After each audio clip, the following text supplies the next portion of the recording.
오늘은 그리스도의 대사 그런 제목으로 오늘 본문 말씀을 통해서 은혜 받기를 원합니다.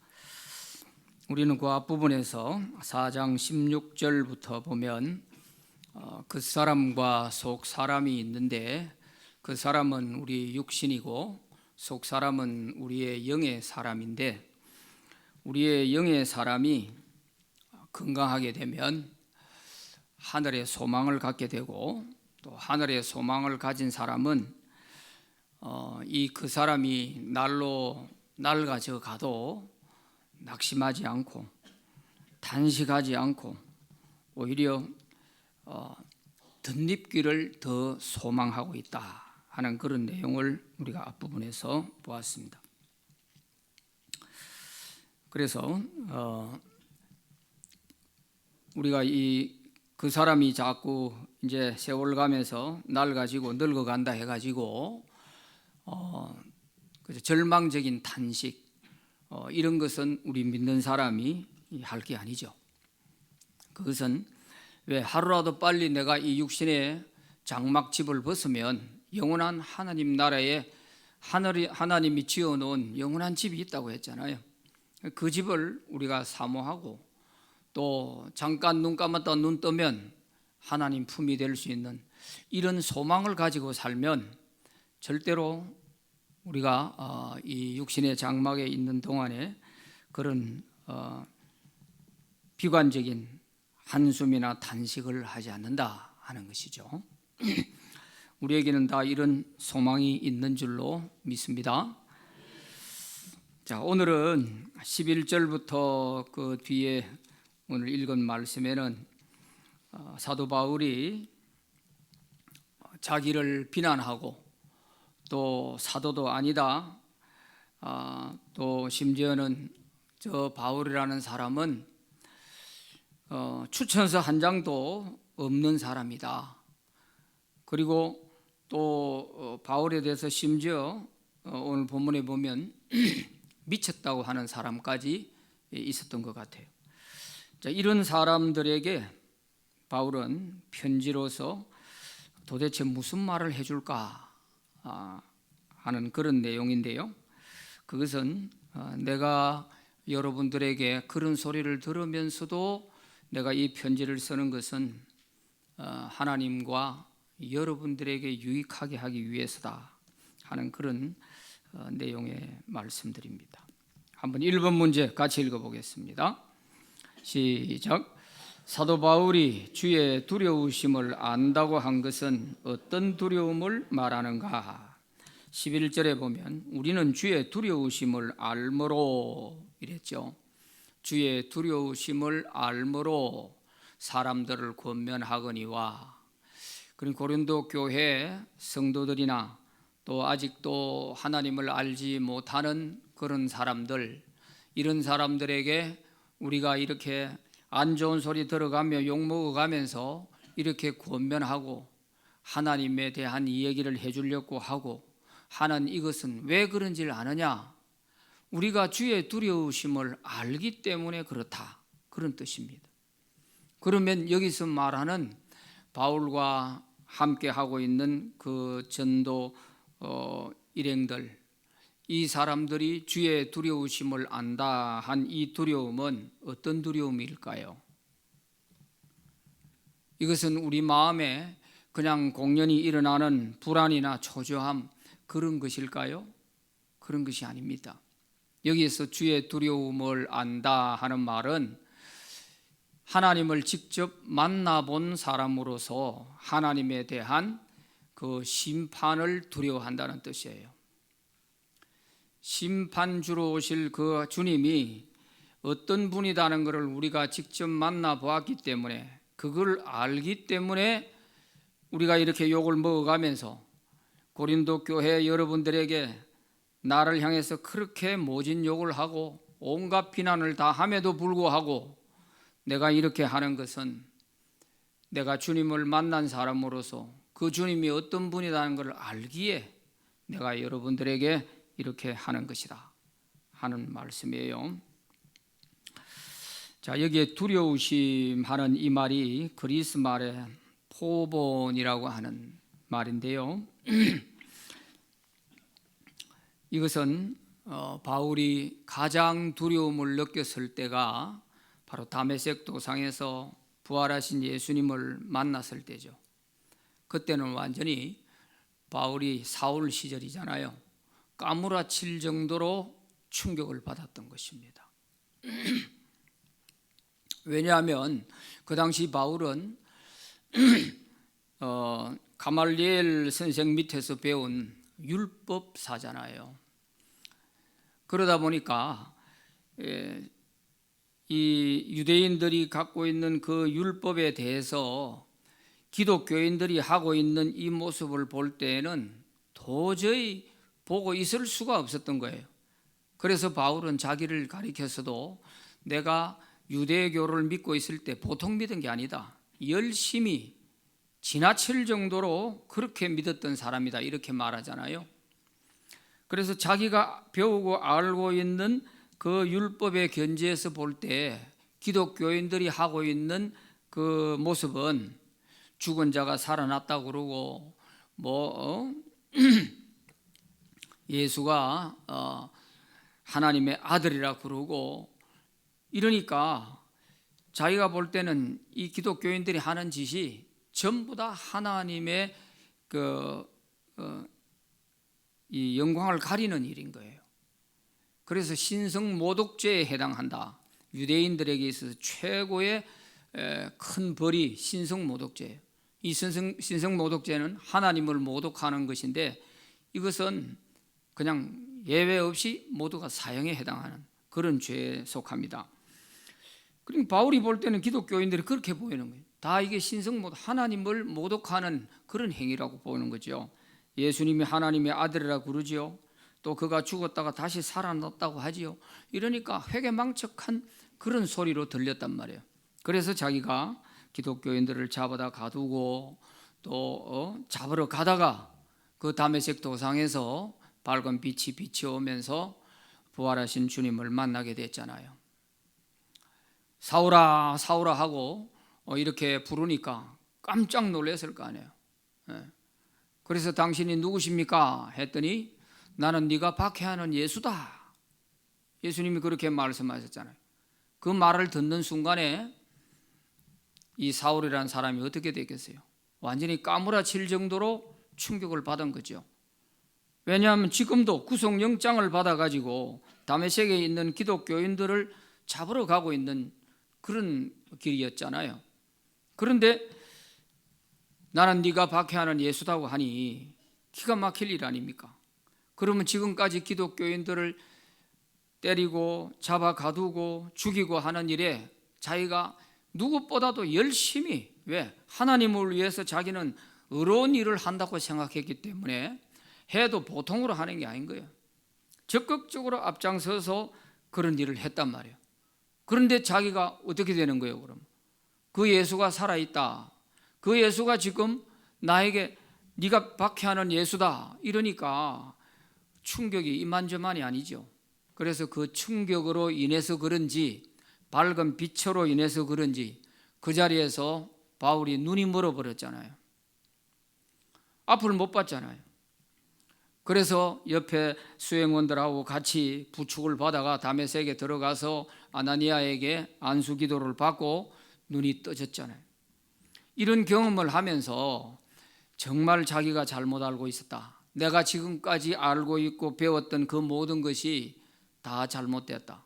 이 기독교인들이 하는 얘기가 전부 다 헛소리인 줄 알았는데 그게 아니구나.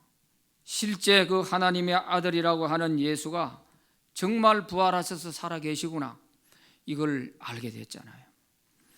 이거를 알게 된 바울로서는 주님에 대한 두려움이 평생 그 한 사건으로 인하여서 그의 인생 길이 완전히 180도로 바뀔 정도가 됐으니까 얼마나 그 충격이 컸겠어요. 그래서 자기가 이렇게 그 부활하신 주님은 다시 심판주로 온다고 한단 말이에요. 그러니까 그 주님이 어떤 분이라는 것을 자기가 만나봤기 때문에 그래서 우리가 주의 두려움으로 두려움을 안다고 하는 거예요. 주의 두려움을 알므로 그런 표현을 한 것입니다. 그래서 여기 안다, 알므로 하는 요 안다는 단어가 에이도테스라고 하는 그리스 단어입니다.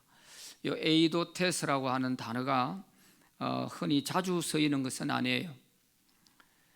우리가 안다고 하는 단어가 그리스 말에 3개가 있습니다. 오이다 하는 이런 안다는 뜻이 있는데, 이거는 요한계시록에 보면 내가 너희들의 수고와 또 어려움들을 또 인내를 내가 다 안다. 에베소 교회가 어려울 때 그 교회를 위해서 진리를 지키기 위해 애쓰고 했던 그 에베소 교회 성도들을 보고서 주님이 내가 너희들의 수고와 인내와 그 모든 것을 내가 다 알고 있다. 그때 안다고 한 단어가 오이다 하는 단어입니다. 요 오이다라고 하는 안다는 단어는 직관적으로 아는 걸 말해요. 이거는 그냥 뭐 지식적으로 배우고 이런 게 아니고요, 딱 보면 그 사람을 완전히 꿰뚫어 볼 수 있는 이런 능력을 가지고 직관적으로 보고 아는 것을 말해요. 그러니까 주님은 하늘에서 에베소 교회 성도들을 내려다 보시고 모든 것을 다 알고 있는 거예요.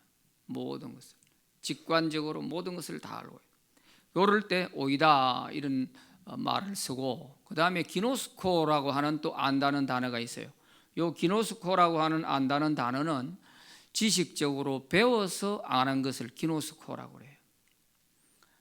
그러나 경험에서 오는, 내가 직접 부딪히고 경험해서 알게 되는 것을 에이도테스라고 하는 것입니다.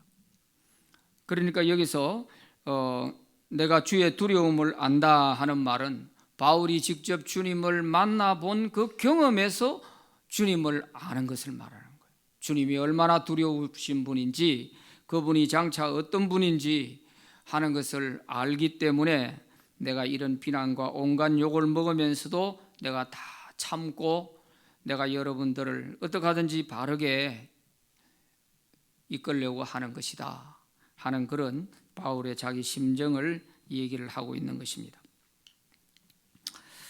안 그러면 뭐 때문에 욕 먹으면서 뭐 때문에 그러겠어요? 바울인들 왜 사람인데 감정이 없겠어요?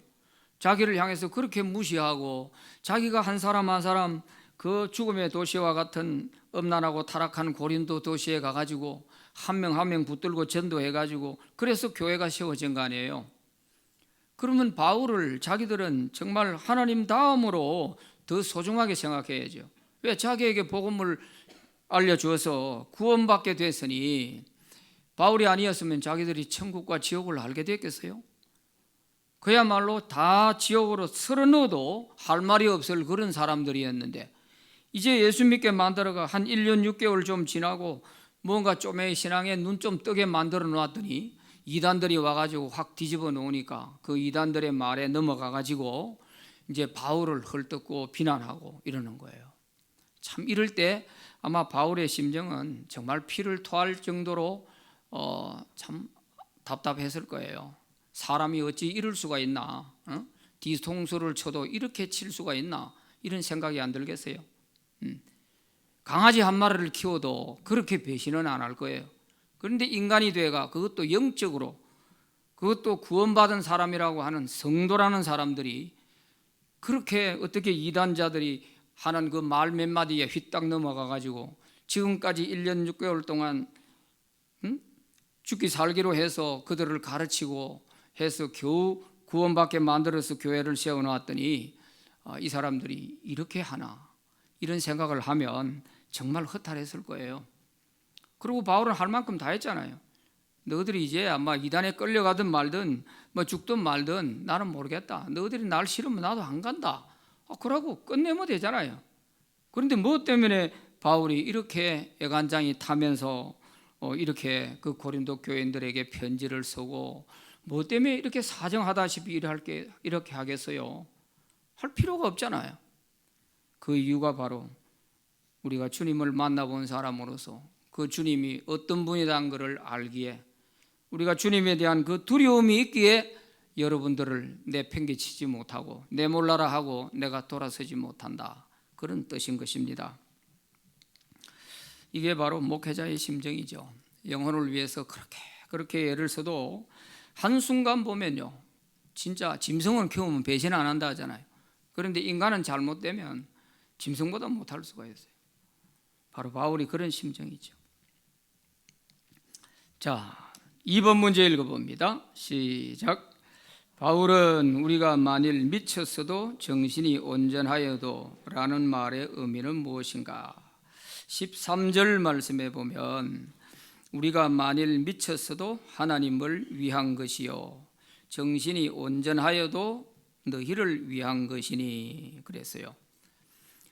심지어 바울에 대해서 이제 미쳤다는 말을 하는 사람들도 있었던 것 같아요. 그러니까 이제 그런 소리를 들을 때 그래, 너희가 우리를 미쳤다 하든지 뭐라고 하든지 간에 우리가 미쳐도 하나님 때문에 미친 것이고 우리가 정신이 온전하다고 해도 우리가 이렇게 하는 것은 너희들의 영혼을 위해서 우리가 이렇게 하는 것이다. 우리 자신이 유익을 위해서 우리 자신이 여러분들에게 득될 일이 있어 가지고 이렇게 하는 것은 하나도 없다, 그런 말이에요. 그게 바로 미쳤어도 온전하여도 이런 말씀인 겁니다. 그러니까 바울과 그 복음을 위해서 애쓰는 이 선교 팀들이 자기들의 심정을 사실 너무 모르고 있다는 거죠. 그러니까 이제 이런 미쳤다는 소리를 하니까 그래, 미쳤다 해도 좋다, 정신이 온전하다 해도 좋다, 미쳤다 하면 우리가 하나님께 영광 되는 것이고 미쳐도 하나님 위해서 미친 것이지 뭐 때문에 우리가 이렇게 하냐. 그래서 우리 자신을 위해서 하는 게 하나도 없고 하나님과 바로 고린도 교회 여러분들을 위해서 여러분의 신앙을 위해서 우리가 이렇게 하는 것이다 하는 그들의 마음을 대변하고 있는 그런 말인 것입니다.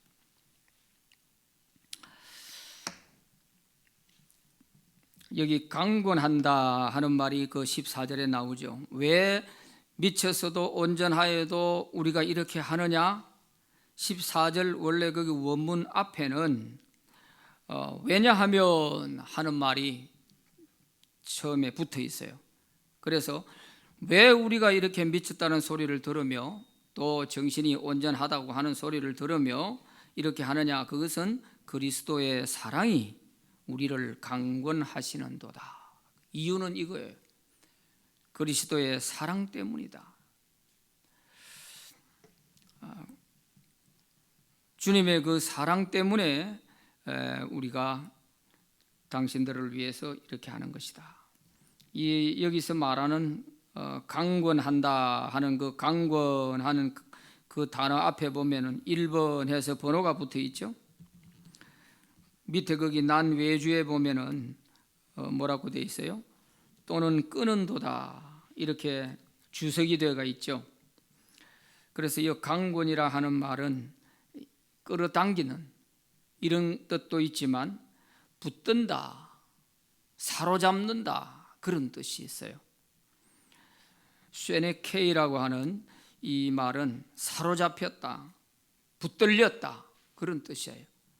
그러니까 바울과 이 전도하는 이 사람들은 우리가 주님의 사랑에 붙들려 가지고 우리가 우리 마음대로 못한다는 거죠. 주님의 사랑의 그 강권, 붙들림에 의해서, 이끌림에 의해서 우리 자신의 의지대로 하지 못하고 이렇게 하는 것이다, 그런 말씀입니다. 사실 이런 복음을 위해서 하는 일은요, 우리가 성령에 사로잡혀서 하는 일이지 맨정신으로는 잘 안 돼요. 이게 욕먹고 그렇게 비난받아가면서 전도할 때, 여러분 전도할 때 한 번만 욕 먹어봐요. 전도할 맛이 나나? 그 집에 앞에 가기도 싫어져요. 왜? 인간적인 생각으로는 그렇지만 그러나 우리 속에 성령께서는 또 자꾸 가라고 한단 말이에요. 성령이 우리를 붙들고 내가 내 마음대로 안 되는 거예요. 성령께서 우리를 자꾸 끌고 가는 거죠. 바로 이런 것을 여기서 강권하시는도다. 강권이라는 단어가 그런 뜻으로 하는 얘기인 것입니다.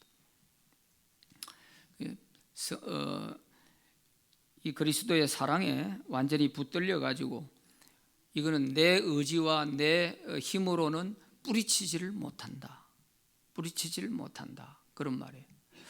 우리가 자식들에 대한 부모의 사랑이 바로 이런 부분이에요. 죽일 놈 살릴 놈 하고 욕을 하고 막 이러면서도 부모의 그 마음은 어때요? 그래 놓고도 돌아서면 속이 서린 거죠. 왜? 자식을 버릴 수가 없잖아요. 아무리 애를 먹이고 해도 내 자식이니까 어떻게 해요? 참 가슴이 아린다는 그런 표현이 그 부모가 되어보면 알죠. 자식 때는 그 죽었다 깨어나도 몰랐다요. 그 느껴지질 않아요. 그런데 이제 자식을 키워본 부모가 되어보니까 참 말로서 설명이 안 되는, 셰익스피어가 와도 그거를 문장으로 옮겨 놓을 수 없는 그런 심정들이 부모에게는 다 있잖아요. 부모에게는 다 있어요. 지금도 저는 우리 애들 생각하면은 참 가슴이 아리해질 때가 많아요. 일일이 말을 다 못해요. 이제 머리 다 커버리고 이걸 설명을 한다고 설명이 되는 것도 아니고 이미 세월 지나버리고 안 되는 거예요. 그래서 옛날 어릴 때 그 초등학교 들어가기 전에 초등학교 다닐 요럴 때 그 찍어놨던 사진이 어떻게 하나씩 돌아다니는 게 보이면은 그 사진을 그냥 버릴 수가 없어요. 그 사진을 볼 때마다 가슴이 아리해질 때가 참 많죠. 왜냐하면 그때 가장 소중한 시간이고 부모하고 같이 있어줘야 할 그런 시간이잖아요. 그런 시간 때 제가 한 번도 같이 못 있어줬거든요. 그러다 보니까 이제 다 크고 나니까 자기들도 이제 뭐 후회해봐야 소용이 없고 그러다 보니까 참 부모의 사랑이 뭔지를 모르고 그렇게 지나가 버렸죠. 지금 말대로 하면 우리는 방목을 했다 그래. 방목을 뭐 그냥 애 둘만 놔두고 신방 대신방 한다고 종일 돌아다니고 오면 애 둘만 있고 이랬거든요. 또 뭐 주말이면 항상 애들하고 같이 있는 시간이 없고 나는 뭐 밤을 새다시피 설교 준비한다고 늘 있고 집에서도 그 당시에는 목양실이 없어가지고 집에서 이제 서재에서 있다 보니까 애들 발자국 소리만 크게 내도 야단을 치니까 애들이 그냥 생지옥이죠. 이렇게 지나놓고 보니까 참 가슴이 아린 거예요. 그걸 어떻게 설명을 다 하겠어요. 그러니까 이런 심정, 목회자가 성도들에 대한 마음이 바로 이런 거죠. 다 설명이 안 되는 게 참 많아요. 바울이 고린도 교회를 생각하면은 바로 이런 심정이에요. 마음이 아리는 거죠. 어떻게 해서 참 저 영혼들이 저렇게 됐는데 이렇게 될 수가 있나? 이렇게 사람들이 변할 수가 있나? 이런 생각하면 참 바울로서는 정말 참 마음 아픈 일이들이죠. 자, 3번 문제 한번 읽어보겠습니다. 시작. 예수님이 우리를 위해 십자가에서 돌아가신 것은 우리가 어떻게 살기를 원하셨는가? 15절 말씀 다 같이 읽어봅니다. 시작. 그가 모든 사람을 대신하여 죽으심은 살아있는 자들로 하여금 다시는 그들 자신을 위하여 살지 않고 오직 그들을 대신하여 죽었다가 다시 살아나신 이를 위하여 살게 하려 함이라. 자, 여기서 잘 보셔야 되겠습니다. 그가 모든 사람을 대신하여 죽으시면 여기에 그는 누구죠? 예수님입니다. 예수님이 모든 사람을 대신하여 십자가에 돌아가신 것은 무엇 때문에? 우리 죄를 위해 용서하시기 위해서 돌아가셨지만 용서받은 우리가 어떻게 살기를 바라는 거예요?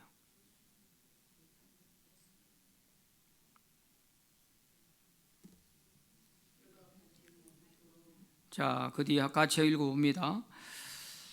대신하여 죽으심은 살아있는 자들로 하여금, 이것은 구원받고 영생 얻은 자들입니다. 이 사람들로 하여금, 구원받은 자들로 하여금 다시는 그들 자신을 위하여 살지 않고 오직 그들을 대신하여 죽었다가 다시 살아나신 이를 위하여 살게 하려 하심이라. 자기 자신을 위해서 더 이상 살지 말고 이제는 자기를 위해 대신 죽었다가 다시 살아나신 주님을 위해 살게 하렸고, 주님이 십자가에 돌아가셨다는 것입니다. 이것은 어떻게 보면, 그러면 예수님이 우리를 위해 돌아가신 것이 마치 자기를 위해 살게 하려고 이렇게 하면 이거 이기적인 거 아닌가, 이런 생각을 하기가 쉬운데 그런 뜻이 아니고요. 왜냐하면 예수 믿기 전에 우리가 살아온 삶의 방향이 어땠어요? 내 자신을 위한 것이고 세상적인 것이고 그랬잖아요. 그런데 이제 예수 믿고 난 이후에 주님이 우리를 위해 죄에서 구원하기 위해 돌아가셨다 하는 이 사실을 알고 나니까 내가 이제 내 자신을 위해서만 살아서 안 되겠구나. 그래서 우리가 봉사도 하고 헌신도 하고 하는 이유가 뭐예요? 주님이 우리를 위해 돌아가신 그 주님의 희생에 대한 은혜에 조금이나마 우리가 보답한다는 마음으로 하는 거 아니겠어요? 그것은 다른 말로 하면 우리 삶의 방향이 이제는 이기적인 마음에서 이타적인 마음으로 바뀌어져야 된다는 거예요. 그래서 주님을 위해서 사는 것이 곧 내 자신의 이기적인 마음에서 벗어나서 이제는 나보다 더 어려운 사람들을 위해서 살아가는 이것이 주님을 위해서 사는 거예요. 왜? 주님 말씀대로 사는 것이니까. 그런 뜻입니다. 잘못 이해하면 마치 그것이 예수님에 대해서 오해를 하기 쉬운 그런 말씀이 될 수가 있는데 그건 그런 뜻이 전혀 아닙니다. 자, 그렇다면 오늘 우리 구원받은 우리로서 우리 삶을 한번 돌아보면서 나는 예수 믿기 전이나 예수 믿고 난 이후에 무엇이 달라졌나, 내 삶의 방향이 좀 달라졌는가, 이거를 한번 점검해 봐야 안 되겠어요? 예수 믿기 전이나 예수 믿고 난 이후나 똑같고, 예수 믿고 난 이후에는 더 내 자신을 위해서 내 잘되기만을 위해서 집착하고 기도를 해도 나밖에 못하고 그냥 이렇게 더 집착하는 쪽으로 간다면 이거는 예수님에 대한 이해가 아직도 많이 부족한 것입니다. 신앙생활이 지금 제대로 되고 있지 않는 것입니다. 오늘 이 15절을 잘 기억하셔야 됩니다. 주님이 나를 위해 십자가에서 돌아가심으로 나를 죄에서 건져주신 것은 내 자신 더 잘되고 더 복만 받으라고 이렇게 하신 게 아니라는 거예요. 주님을 위해서 살게 하기 위해서인데, 그 주님을 위한 것이라는 것은 작은 자를 위해서 사는 것이 주님을 위해서 사는 거예요. 4번 같이 읽어봅니다. 시작. 육신을 따라 사람과 그리스도를 알지 아니한다 한 말의 의미가 무엇인가? 16절 말씀에 보면 그러므로 앞에 그 15절에서 이어받았습니다. 그러므로 주님이 우리를 위해 대신 돌아가신 것은 이제 우리가 내 자신을 위해 살지 말고 주를 위해 살도록 하기 위해서 돌아가셨단 말이에요. 그러므로 우리가 이제부터는 어떤 사람도 그리스도도 육신을 따라 알기를 원하지 않는다. 이렇게 했어요. 그러면 여기서 육신을 따라 안다 하는 이게 무슨 뜻인가 하는 것을 이해하면 되겠죠.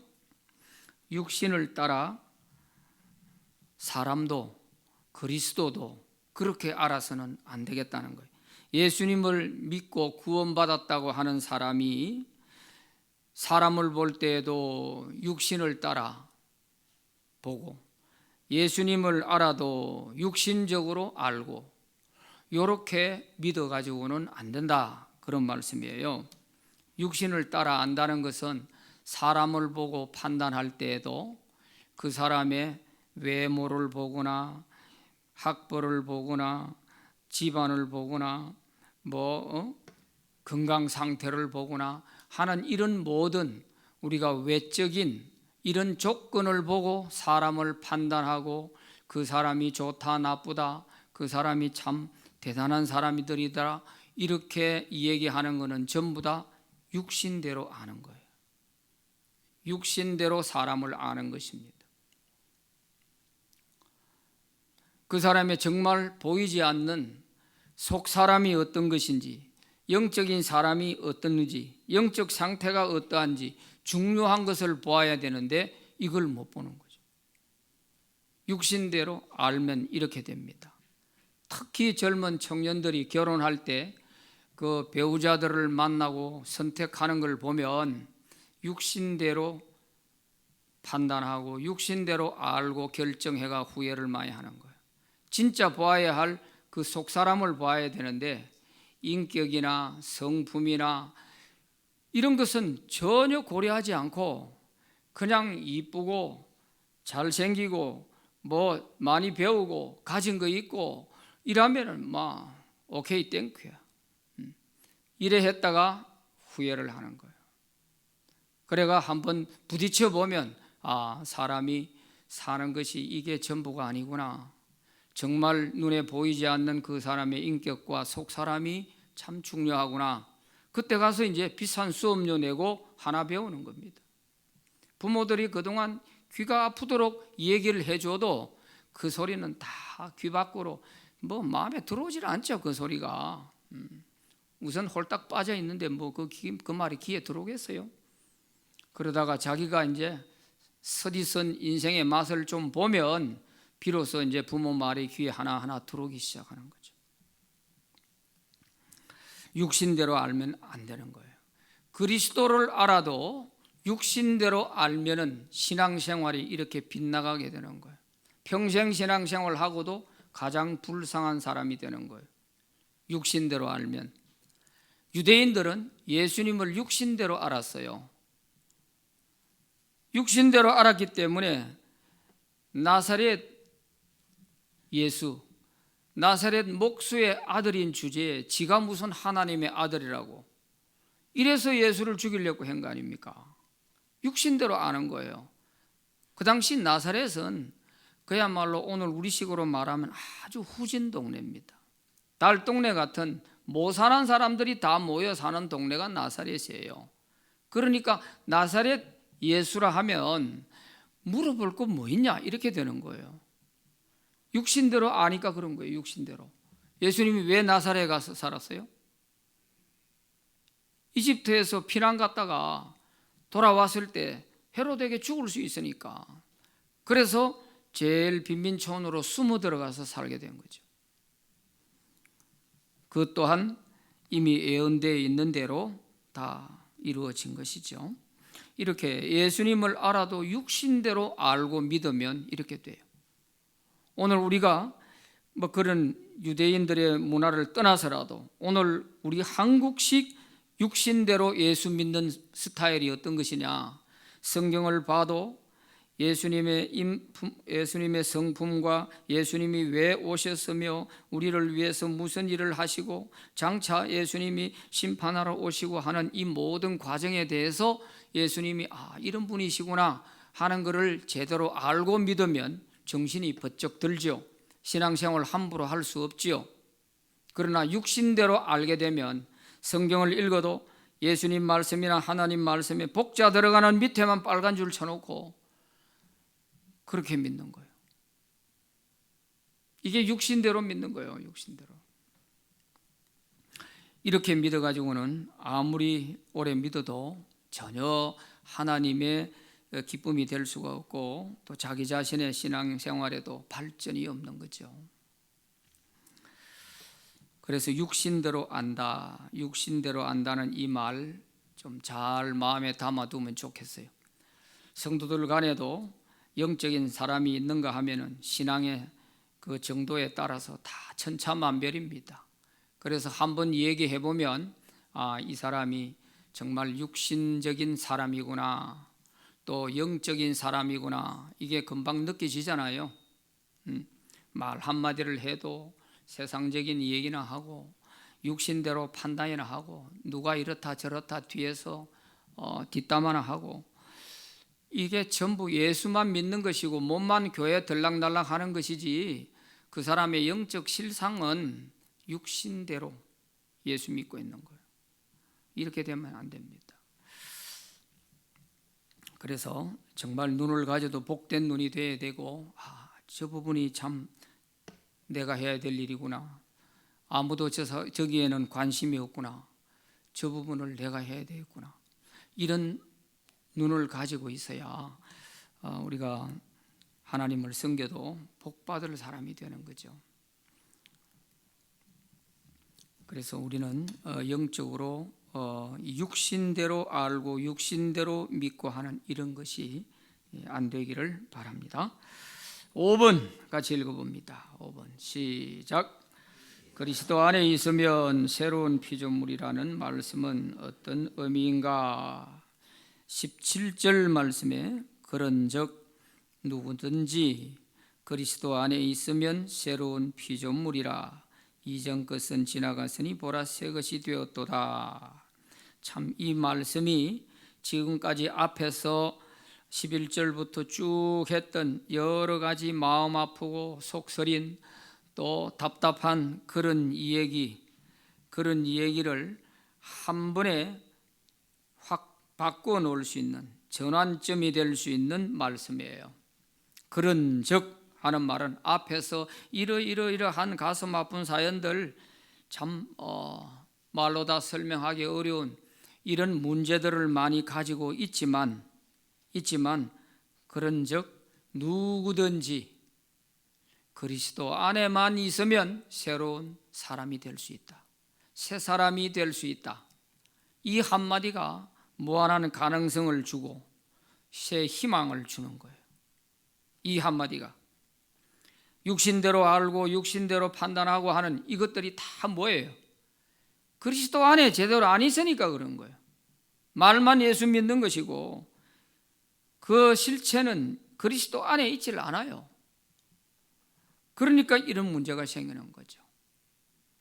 예수님이 왜 죽었다가 다시 살아나셨는지 이것조차도 그냥 들어서 지식적으로만 알 뿐이지 자기가 이걸 제대로 깊이 깨달아 보지도 못하고 느껴보지도 못한 그야말로 육신적인 사람이 되어 있으니까 이 고린도 교회가 이 모양이지.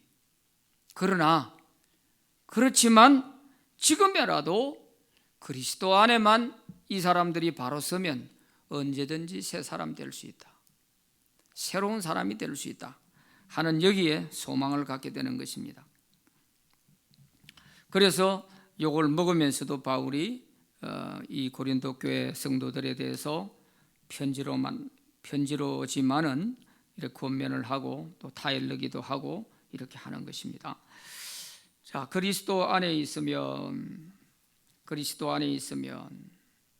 여기 피조물이라 하는 이 말은 창조라는 뜻인데요. 우리가 육신도 하나님이 흙으로 우리 육신을 창조하시고 영혼을 불어넣으시고 이렇게 사람이 만들어졌습니다마는 여기에 이 창조 피조물 하는 말은, 새로운 피조물이라는 말은 우리의 속사람, 그 사람이 아닌 속사람을 그리스도 안에서 새롭게 하나님이 빚어주신다, 그런 뜻이죠. 이건 어떻게 보면 우리가 거듭나게 될 때에 우리 속사람을 하나님이 새로 빚어주신 거예요. 왜? 우리 영혼이 죽어 있을 때에는 속사람이 없단 말이에요. 그 사람만 가지고 그렇게 살아왔었는데 이제 예수님을 믿고 내 영이 살아나다 보니까 내 속에 또 하나의 속사람이, 영의 사람이 생겨난 거예요. 그러다 보니까 이 육의 사람과 영의 사람이 자꾸 부딪혀요. 그래서 갈등이 일어나는 거예요. 육신을 따르자니 영이 울고 영을 따르자니 육신이 힘들고 이래서 갈등을 느끼게 되고 그런 거죠. 우리가 그런 상황 속에 놓여 있는 것입니다. 그렇지만 우리가 그리스도 안에 분명히 바로 서면은 우리는 새로운 사람으로 살아갈 수가 있습니다. 그래서 이전 것은 지나갔으니 보라 새 것이 되었도다. 이렇게 우리가 확실히 거듭나기만 하면 바울처럼요, 예수 믿기 전과 예수 믿고 난 이후가 확연하게 달라질 수 있는 것, 인생 가는 방향이 완전히 달라질 수 있는 것, 새로운 피조물이 된 거죠. 바울은 자기 자신이 그런 경험을 갖고 있기 때문에 고린도 교인들이 그렇게 애를 먹이고 뭐 그렇게 난동을 부리고 비난을 하고 해도 자기 자신에 비하면 아무것도 아니다 이거죠. 내가 주님 앞에 한 거에 비하면 이 사람들이 하는 거는 양반이다 이렇게 보이는 거죠. 그러니까 바울이 이걸 참아낼 수 있고 그 고린도 교인들을 품고 이렇게 설득하려고 하고 있는 거죠. 생속인 것 같으면 바울이 이래 못하죠. 내가 뭐 때문에 비싼 밥 먹고 너희들한테 욕 먹어가면서 내가 거기 뭐 너희들한테 얻어먹을 게 있다고 이렇게 할 거냐. 금방 손절하고 말죠. 그렇지만 바울은 주님에 대한 두려움을 갖고 있다 했잖아요. 그 주님이 어떤 분인지를 잘 알잖아요. 그리고 자기가 그 주님 앞에 어떤 짓을 했다는 걸 알잖아요. 죽어도 몇 번 죽어도 할 말이 없을 정도로 못된 짓을 했잖아요. 기독교인들을 죽이는 데 앞장섰고 박해했고 자기가 주님 앞에 저질렀던 그걸 알았거든요. 그러면서 디모데 전서 1장에 보면은 주님이 오래 나를 참아주어서 내가 이렇게 구원받게 됐다. 정말 내 자신으로 말한다면 죄인 중에 괴수였지만 주님이 나를 참아주어서 오늘의 내가 있는 것이다. 이렇게 자기가 간증한 것처럼 바울은 자기 자신에 대한 그것을 잘 알기 때문에 이렇게 애를 먹이는 이런 고린도 교인들에게도 끝까지 포기하지 않고 그런즉 누구든지 지금이라도 그리스도 안에 바로 서면 여러분도 새로운 피조물이 될 수 있다. 이런 희망을 주고 있는 것입니다. 그래서 예수를 좀 힘들게 믿고 좀 풍파를 많이 겪어본 사람들이 이제 신앙의 안정권에 들어와서 하나님의 은혜와 복도 알고 평안을 누리고 이런 사람들이 이제 성도들을 돌보고 또 교회 어떤 봉사를 하고 이런 사람들은 웬만큼 애먹이는 성도들이 있어도 그것이 예사로 보여요. 그냥 그게 다 품어져요.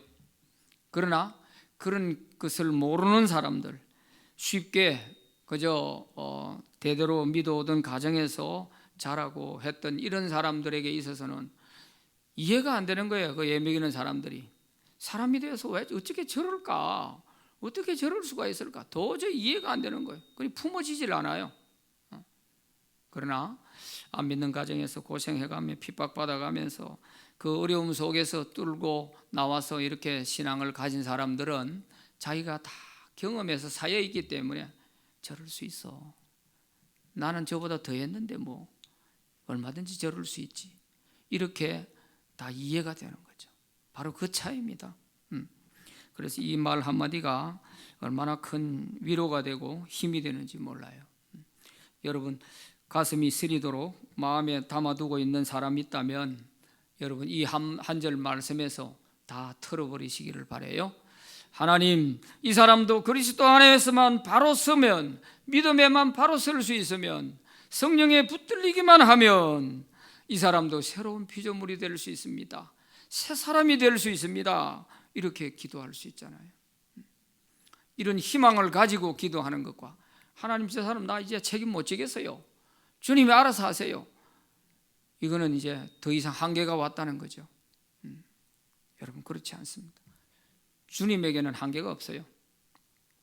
주님은 뭐든지 우리가 이런 말씀을 붙들고 말씀대로 우리가 기도하면 주님은 얼마든지 우리 믿음대로 되게 하시는 분이십니다. 6번 시작. 그리스도를 대신하여 사신이 된 자의 사명은 무엇인가? 이제 18절부터 21절까지의 내용인데요. 20절에 보면 그러므로, 또 앞에 내용을 받아서 그러므로 이제 새로운 피조물이 되고, 또 하나님이 우리를, 예수님을 통하여 먼저 원수되었던 우리를 화목하게 하시고 우리에게 화목하게 하는 직분을 주셨다. 그 말씀을 18절에서 하고 있잖아요. 하나님께서 그리스도로 말미암아 우리를 자기와 먼저 화목하게 하시고, 그 다음에 우리에게 다른 사람들에게도 화목하게 하는 직분을 주셨다. 직분을 주셨다. 그 화목하게 하는 직분이 뭐냐 하면 사도라는 것입니다. 바울에게 있어서는 사도라는. 그래서 바울은 사도도 아니다 이렇게 고린도 교인들이 비난할 때, 내가 내 입으로 사도라 말하고 싶지 않다. 내가 이런 일을 하게 된 것은 하나님께서 죽을 죄인이었던 나를, 원수같이 되어 있던 나를 예수님을 통해서 먼저 화목하게 하시고, 그리고 나에게 아직도 주님을 알지 못해서 하나님과 원수로 살아가는 그 사람들에게 하나님과 화목하게 하는 이 일을 맡기기 위해서 나에게 직분을 주셨다. 사도라고 하지 않고 화목하게 하는 직분이라고 그렇게 18절에서 말씀하고 있잖아요. 그 화목하게 하는 직분을 감당하기 위해서 어떻게 하느냐? 말씀을 통해서. 19절에 보면 화목하게 하는 말씀을 우리에게 부탁하셨느니라. 그 화목하게 하는 말씀이 뭐냐면 복음입니다. 복음. 누구든지 예수 그리스도를 구주로 영접하게 되면 하나님과 원수가 되어 있던 사람도 하나님과 화목하게 되어져서 하나님의 자녀가 될 수 있다. 이것이 복음 아닙니까? 말씀, 복음의 말씀. 자, 그래서 요거를 이제 화목하게 하는 직분이라는 말로 설명을 해놓고 우리가 그리스도의 사신이 됐다 이렇게 20절에서 말씀하고 있어요. 그러므로 우리가 그리스도의 사신이 됐다. 사도라고 하지 않고, 왜 사도가 아니라고 워낙에 비난하니까 바울이 사도라는 말을 쓰지 않으면서 그리스도를 대신하여 우리가 사신이 됐다. 그러므로, 왜? 주님이 이렇게 우리를 화목하게 만들어서 직분을 주어서 이제 이 복음을 통해서 하나님과 원수되어 살아가는 사람들을 예수 믿게 만들어서 화목하게 만드는 일하라고 우리를 직분 주었으니까, 그래서 우리가 그리스도를 대신하여 사신이 됐다 그랬어요. 여기에 사신이라는 단어가 대사라는 뜻입니다. 엠바사드라고. 대사가 뭔지 잘 알죠? 우리 한국 대사가 미국의 세계 여러 나라에 나가 있잖아요. 그 대사는 대통령을 대리해서 우리나라 국가를 대신해서 대통령의 임명을 받고 나가 있는 사람들이에요. 몸은 거기에 가 있지만 그 사람의 소속은 우리나라 사람이죠. 우리나라를 대표하는 사람이에요. 그래서 그 사람 뒤에는 대한민국이라고 하는 이 백그라운드가 있잖아요. 그게 대사요. 그래서 대사들은 해외 그 공간에 나가 있으면 치외 법권 지역이라고 그래요. 대사가 머물고 있는 그 지역에 대해서는 그 나라 법이 침범을 못하게 돼 있어요. 그 나라 법을 따르질 않아요. 대사들은. 이만큼 특혜가 주어져 있는 게 대사입니다. 대사. 그리스도의 대사라는 거예요. 바울은 사도라고 하지 않고 우리가 그리스도를 대신하여 대사다. 그리스도가 하나님 나라의 왕이라면 그 왕으로부터 우리가 임명받아 여기에 와서 복음을 전하고 있는 그리스도를 대신하여 온 우리가 대사다, 그런 뜻입니다. 사도라고 하지 않고 대사라고 말을 하고 있어요. 그러니까 우리 뒤에, 바울의 뒤에는 누가 있다는 거예요? 그리스도가 있다는 것이고 하나님 나라가 있다는 거 아니겠어요? 이게 대사잖아요. 그러니까 이 용어를 참 기가 막히게 사용을 한 겁니다. 기가 막히게 표현을 한 거예요. 사도가 아니라고 비난하니까 그 사도라는 말 쓸 필요 뭐 있냐 하면서 더 쉬운 말로 더 이해할 수 있도록 우리는 그리스도를 대신하여 온 대사들이다. 그리스도를 대신하여 온 대사들이 하는 얘기를 안 들으면 그리스도를 배신한다는 거죠. 그리스도의 말을 안 듣겠다는 거잖아요. 그만큼 그 바울의 그 위상을 사도라는 말보다도 사도를 비난하니까 사도라는 말보다도 더 그 위상을 높이면서 대사라는 말로 이렇게 설명을 하고 있는 것입니다. 우리가 사신이 되어 하나님이 우리를 통하여 너희를 권면하시는 것 같이 하나님이 바울과 그 선교사들을 통하여 고린도 교회 너희들을 권면하시는 것 같이 그리스도를 대신하여 우리가 여러분에게 간청한다. 그리스도를 대신하여 간청한다. 우리 말이라 듣지 말고 우리가 그리스도의 대사로서 와서 여러분들에게 하는 얘기로 들으라. 그 말씀이에요. 간청하노니 너희는 하나님과 화목해라. 하나님과 화목해라. 화목하게 하는 직분, 그것이 바로 사도인데 사도가 싫으면 우리가 그리스도의 대사로 왔다. 대사의 말로 알아들으라. 이 말입니다. 결론은 너희가 하나님과 화목해라. 지금 이 상태로 있으면 하나님과 원수처럼 되어가지고 구원 못 받을 수 있다. 그 말 아닙니까? 그래서 지금까지 무엇이 잘못됐는지 돌아보고 회개하고 하나님과의 화목한 관계를 맺어라. 그런 뜻입니다.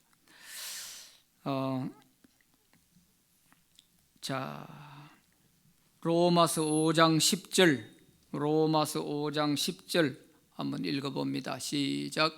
곧 우리가 원수 되었을 때에 그의 아들의 죽으심으로 말미암아 하나님과 화목하게 되었은즉 화목하게 된 자로서는 더욱 그의 살아나심으로 말미암아 구원을 받을 것이니라. 아멘. 예수 믿기 전에 우리가 하나님과 원수 되었다고 그랬어요. 원수. 그런데 예수님이 오셔서 하나님과 우리 사이에 중재 역할을 해가지고 예수님이 십자가 지고 죽으심으로 화목의 제물이 되심으로 하나님과 우리가 화목하게 되어졌어요. 원수 관계가 이제 하나님과 자녀의 관계로 바뀌어질 수가 있게 됐어요. 이렇게 되는 그 사이에는 누가 희생이 됐냐? 그리스도가 화목의 제물이 됐단 말이에요. 제물. 희생의 제물이 된 거예요. 제물이 반드시 있어야 화평의 관계가 오는 거예요. 그래서 구약시대에는 그것을 눈으로 볼 수 있도록 제물이 짐승이 됐어요. 그래서 무슨 원수들과의 전쟁에서든 어디서든 모든 죄가 있는 곳에는 짐승을 잡아서 희생시켜서 제물을 바쳐야 하나님과 이스라엘 백성들과의 관계가 회복이 되는 겁니다. 그런데 이것이 이제 예수님이 오시고 난 이후에는 짐승의 제물이 아니고 예수님 자기 자신을 화목의 제물로 바쳤기 때문에 그래서 예수를 믿음으로 말미암아 우리가 하나님과 원수되었던 사람들이 하나님과 화목하게 되고 아버지와 자녀의 관계가 되어지는 거예요. 이게 바로 화목해 하는 직분이죠. 직분.